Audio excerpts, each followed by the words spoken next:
Greetings everyone, అందరూ బాగున్నారా? ఈరోజు మనం గాడ్ అండ్ స్పైడర్ కథ ద్వారా పాఠాన్ని నేర్చుకోబోతున్నాం. 2వ ప్రపంచ యుద్ధ సమయంలో పసిఫిక్ ద్వీపంలో ఒక యుఎస్ నౌకాదళం తన యూనిట్ నుండి వేరు చేయబడింది.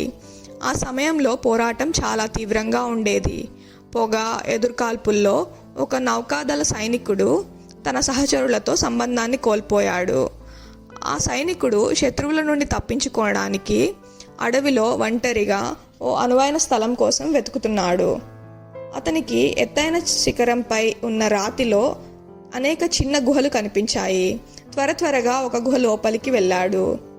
ప్రస్తుతానికి సురక్షితంగా ఉన్నప్పటికీ తన కోసం వెతుకుతున్న శత్రు సైనికులు శిఖరాన్ని చేరిన తరువాత త్వరగా అన్ని గుహలు శోధిస్తారని, తనను ఖచ్చితంగా చంపుతారని ఆ సైనికుడు గ్రహించాడు.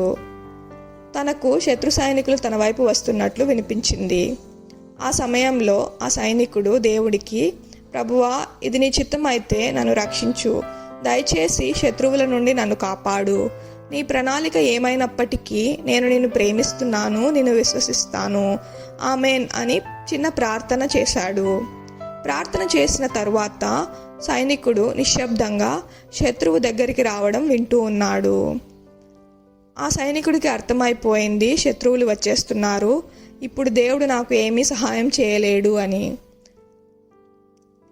సడన్గా తన గుహ ముందు భాగంలో ఒక స్పైడర్ తన వెబ్ని నిర్మిస్తోంది. అతడు చూస్తుండగానే ఆ స్పైడర్ గుహ ప్రవేశ మార్గంలో ముందు భాగంలో పొరలుగా తన స్పైడర్ వెబ్ని నిర్మిస్తోంది. ఆ సైనికుడికి ఏమాత్రం అర్థం కాలేదు. శత్రువులు తన కోసం వెతుకుతున్న మాటలు వినిపిస్తున్నాయి. స్పైడర్ని చూసి, నాకు కావాల్సింది ఇటుక గోడ, కానీ దేవుడు నాకు పంపినది సాలీడు వల అని మనసులో అనుకున్నాడు. ఆ సైనికుడు తన రహస్య స్థావరం యొక్క చీకటి సందులో నుండి ఆ శత్రువులు ఒక గుహ తరువాత మరొకటి వెతకడం గమనించాడు. వారు తన వద్దకు రావడంతో చివరి పోరాటానికి సిద్ధమయ్యాడు. అయితే ఆ శత్రు సైనికులు అతని గుహ వైపు చూసిన తరువాత వారు ముందుకు సాగి వెళ్ళారు. ఆ గుహను వారు వెతకలేదు. ఆ సైనికుడికి అర్థం కాలేదు. ఆశ్చర్యంతో ఆలోచిస్తున్నాడు. అకస్మాత్తుగా ఆ గుహ ముందు భాగంలో ప్రవేశ ద్వారం మీద స్పైడర్ వెబ్ ఉండటంతో తన గుహ చాలాసేపటికి ఎవరూ ప్రవేశించినట్లుగా ఉందని ఆ సైనికుడు గ్రహించాడు. వెంటనే, ప్రభువా, నన్ను క్షమించు, ఇటుక గోడ కంటే నీ చిత్తంలో ఏర్పరచబడిన సాలీడు వల, ఒక స్పైడర్ వెబ్ నన్ను కాపాడగలవని నేను మర్చిపోయాను, ప్రభువా, నన్ను క్షమించు అని ప్రార్థించాడు.